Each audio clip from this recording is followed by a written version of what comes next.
Well, they made a couple big shots, and we didn't counter back. So that's what kind of made it. That 3-0 Diao. I mean, he was on 1 out of 3, but he hit the big one.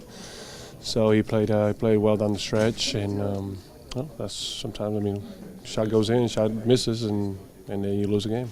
Besides you, nobody on your team was really making shots tonight. How did you guys stay in it for as long as you did? Well, we should have been with a bigger lead down the stretch. We gave up the lead in that second quarter. I think that was a critical moment of the game where we could actually step it up a notch and kind of increase the lead and build on it. But we allowed them back in the game. They made their run. All of a sudden, it was a 2-point game at halftime or a 1-point game at halftime, and those kind of things we can't afford going forward as a team. We just got to take advantage and be even more disciplined when we have those types of leads. How obvious was it to you? You guys just didn't make shots. I mean, it's pretty obvious everyone watching the game. Yeah, we did. You know, it wasn't our line making shots. You know, would have hit a couple more, probably would have been a different story, different result. But we didn't. I mean, that's just what was going to happen sometimes. But we stayed in the game. We fought through it. I think we hustled really well throughout the game, but again, we just got to stay a little more consistent through the 48 minutes, so we give ourselves the best chance possible. Mike waited until the fourth quarter to put you and Jordan Hill out there together. I thought it went pretty well. Are you comfortable working with Jordan? I know you guys both kind of occupy the same space, but is that something that you think could work in the future? I think. I like the way Jordan's playing. His energy that he brings, I think, is always great. And he gets second possessions for us.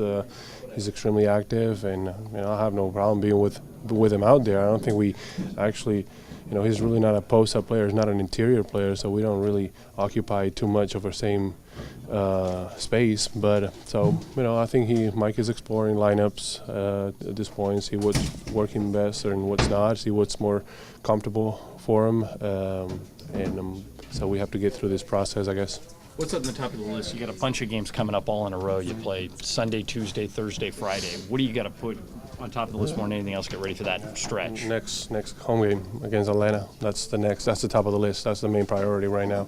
Prepare ourselves mentally and physically for that game, and make sure we take care of that game. We win it, and we go on the road with confidence, because it's gonna be a tough road trip.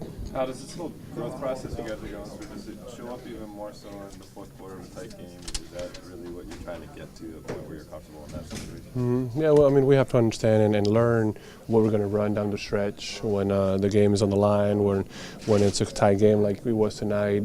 See what our go-to plays, what we feel more comfortable, and what we're most effective with. So that's what we have to learn. I mean, it's kind of like the first close game that we played in the season against a team with very experienced and high-quality players that they can really resolve in those type of situations, like Tony and Manu.